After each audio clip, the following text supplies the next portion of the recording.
Psalm 23:4.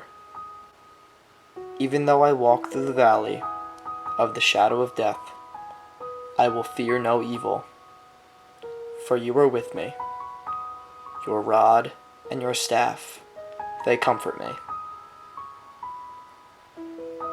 15 years ago, our fellow citizens' way of life and unmatched freedom were challenged by a series of unprovoked terror attacks in New York City, Arlington, Virginia, and over the fields of Shanksville, Pennsylvania.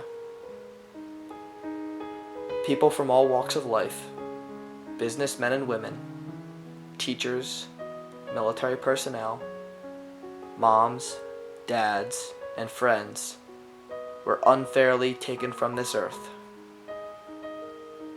And in the blink of an eye, a country and a world were both changed forever.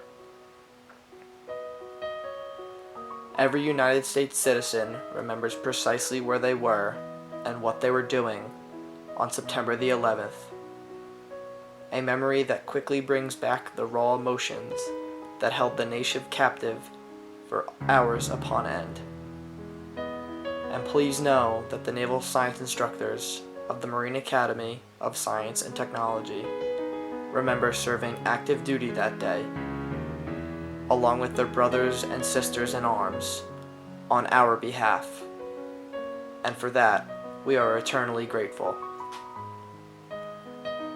I, for one, have this Tuesday in September ingrained in my mind as what I believe to be my first memory. I recall my father being called into work and my mother frantically begging him not to go. Tears, shed uncontrollably for hours, an innate fear of the unknown days to come, frightened my mother, as the father of her boys was being sent into the place that most were attempting to leave. These tears did not make our family special, nor did they merit that we receive special privilege because our loved one was being deployed to the World Trade Center. But these tears bound us together, to every citizen, those of all races, of all religions, of all occupations. We were united by these tears and immediately called upon to act on the behalf of those who were lost and to protect our homeland. Most high school students are unable to remember this day vividly, many unable to remember it at all, and now we have an entire class who had not even been born as of September 11th, 2001. Most of the class of 2020 cannot say that they were alive during this great tragedy. However, this does not make their heart ache any less than those who lived through it. This speaks volumes to the unity and patriotism we all share as citizens of this great nation. These acts of terror aimed to turn our unyielding freedom into chaos, but they failed miserably.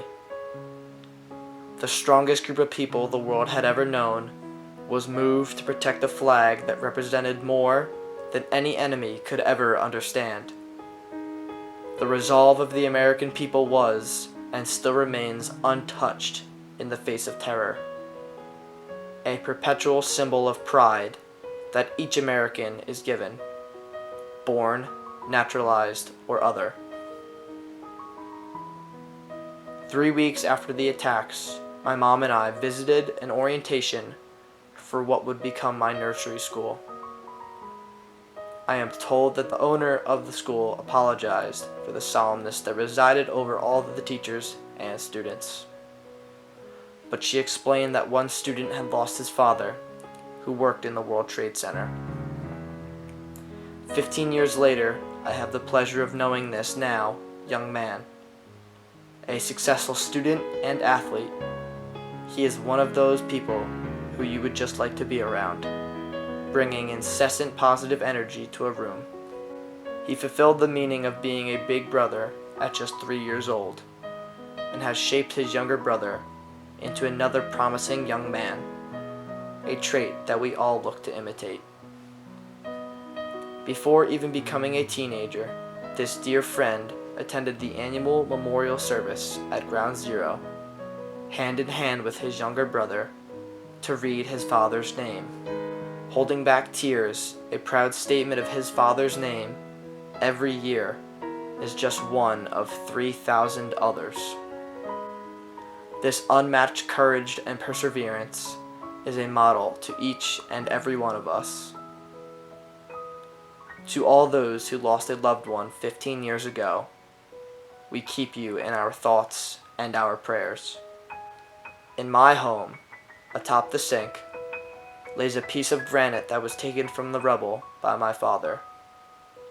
I've held it, taken note of its finer details, but I've come to understand that this tangible item will not ever come close to being as real as the emotion, the uncertainty, nor the loss of life that occurred on September the 11th, 2001. 15 long years have passed, and our nation has grown stronger, more prepared. But in the blink of an eye, we go back to that fateful day and relive the horror. Today, and every day, we pay homage to those who lost their lives, and their loved ones who carry on their memory. It is only these people that know the true sadness of this day, one that will forever live in notoriety. Through this weekend, let us all be reminded to speak a little softer, hug a little tighter, and smile a little bit brighter, because you never know the emotions that some are experiencing in relation to September the 11th. It is at this time every year that we Americans are constantly reminded that our indomitable freedom comes at a price. For those that pay this ultimate price, we live our lives to the fullest in their honor. God bless the United States of America.